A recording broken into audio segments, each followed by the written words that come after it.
Good evening and welcome. Tonight we'll be going over the history and geography of Abyan in Yemen. Now, as you can see here, I had to draw in what the area looks like. They didn't map out any districts in Yemen, probably for good reason, to be honest. It's a kind of place where they could change any moment. Not that they have, but the possibility is there. We'll find out why in its history. This area, however, does not have much in terms of geography to show you. Normally I would pull my tablet out and show you some Google Earth, but there's really not much there. And there's the coastline here, the Gulf of Aden. The capital of this district is Zanzibar, which, if you think that sounds like Zanzibar, you would be correct. Same language origins. The people who used to live in Yemen traded with people who used to live down in what's now Tanzania. So that's where the language of Swahili comes from. It's Arabic mixed with the cultural language, but we're not talking about Tanzania tonight. We're talking about Abyan. The town of Sharqa is also really important in its history. It's kind of like the very, not the old capital, it would be like, what's the word I'm looking for?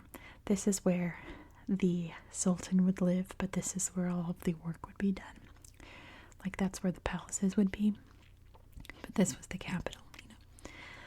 The rest of Abyan is lots of big hills and valleys and wadis. There are tiny little green valleys where you can see some date palm farming and other kind of easy to grow crops up here on the Arabian Peninsula. But that is pretty much it for its landscape. It's very barren. These towns you see here are very tiny. Even Zanzibar and Sharqa, you can see, are very, very small. They're the biggest in the area, but they're still very small. So there's not much to show you in terms of geography, so let me tell you a bit about its history. And this area, like I said, has been populated for a long, long time. This whole coastal area of the Gulf of Aden has been a huge trade center for the longest time, since like Mesopotamia times, right? So various clans and families would rise and fall in prominence and importance, kind of how the trade economy would go. So would these families and clans and tribes and things. By the kind of late 17th century, the dominant force in this area of Yemen was the Fadli Sultanate. The British described the Fadli Sultanate as being very aggressive and very warlike. They fought a lot with neighboring tribes and sultanates, and then once the British started to assert their influence into the Aden area, they fought against the British. But the British were smart about a couple things, but they realized that the best way to deal with this problem was not to engage in conflict with it, it was just to wait. And sure enough, over time, internal conflicts and assassinations and exiles and all kinds of inner workings within the structure of the Sultanate broke away. And kind of by like the late 1800s, early 1900s, this area was pretty much under total British rule. The Sultanate was still there, but they answered to the British. That all changed in 1967 when the British began to pull out of their territories along the Red Sea, Gulf of Aden, Persian Gulf area up here on the Arabian Peninsula, and people were left on their own. So up in the north, the Republic of Yemen was founded, and down here in the south, they had split to form what's pretty much historically known as South Yemen. It was like the people's blah blah blah blah blah, because it was a communist state.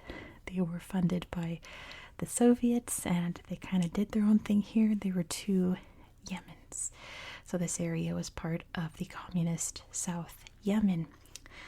1967 is not a good time to decide to become a communist state, because it was around that time that the cracks were starting to show in the various communist countries around the world. And by the late 1980s, it was starting to all fall apart, not just here in South Yemen, but all around the world, right? Not very many communist countries survived the 80s and early 90s, and South Yemen was one of those. But thankfully, they entered an agreement with the Republic of Yemen up here, and they joined forces in 1990 to just be Yemen. It was all the Republic of Yemen. No more communism, more global trade, more resources into this area, which had been pretty devastated by the collapse of communism.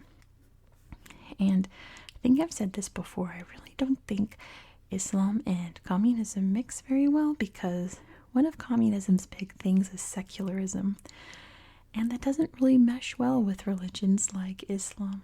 So I think it was kind of inevitable, but nevertheless, here we are. Yemen did fairly well for itself in the 90s, and then that president left office. His terms were up. A new president was voted in, and he was not the strongest. He wasn't that strong force to keep the country together like the previous president had been. I think I'm leaving out some details about it. I don't think his terms were up. Something like that. A new president was voted in. He was a born leader, but not really a born president. And cracks began to show throughout Yemen. There was a group of, I would say, rebels, I suppose, the Houthis, who were up kind of in the northern areas, who wanted the president out. And then came a group called Al-Qaeda of the Arabian Peninsula, or AQAP. And during all of the political chaos, they started to sink their claws into Yemen, and most particularly in Abyan. By 2011, the AQAP announced that they had completely taken over the area, and they really did. That wasn't just a declaration. They really went through all the towns, and they hid in all of these beautiful hills and valleys and took over this area, among many others. So the government of Yemen came in and fought that group while also fighting the separatist group. For the most part, AQAP was removed from power after a few years. They are still there, though. They're still doing their activities, taking advantage of these big, empty, hilly areas to hide in.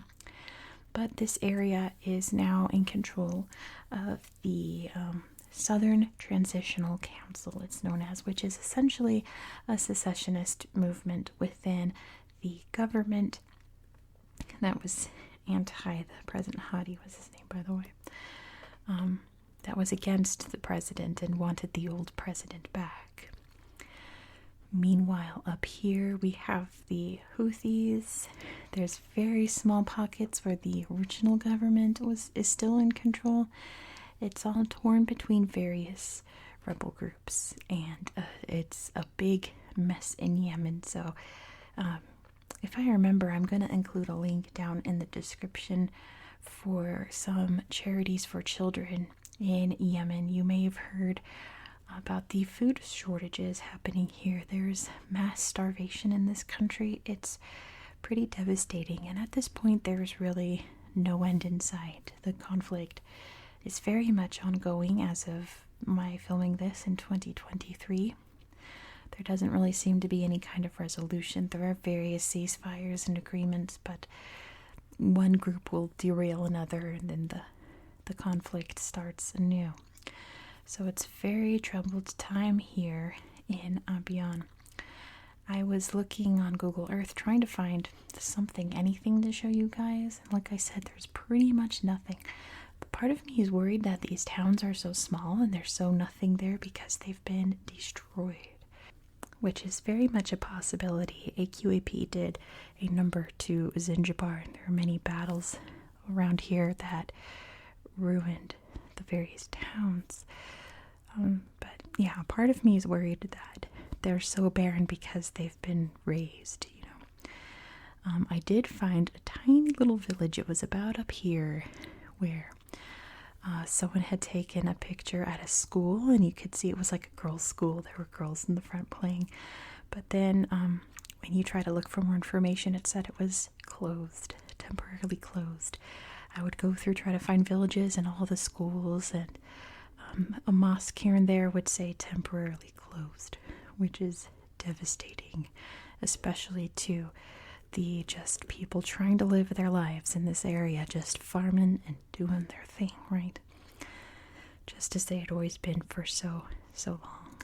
So I apologize that there is not much to show you in terms of geography, and that the history is such a downer. It's inevitable that this would happen in my series, right? There are places in the world where it's just a very sad situation, and we can only hope for the best for these people. You know, good times come and go all over the world, and better days will come to Yemen someday. We don't know when, but it's going to eventually. We just have to hope and pray. Next, we're going to head over to an even worse area, so I'll leave that to you there. Lots of history there, and I haven't looked on Google Earth yet, but I'm sure there'll be things to show you there. But I'm going to keep it a surprise because it's an area that doesn't have really defined, I want to say borders. It has borders, but two countries claim it. So I'm not going to say where we're going because that's very debatable. You'll just have to subscribe and find out. So thank you so much for watching. I really do hope that you found this video relaxing, and that maybe you learned a thing or two and you found it educational. And I hope that you have a very good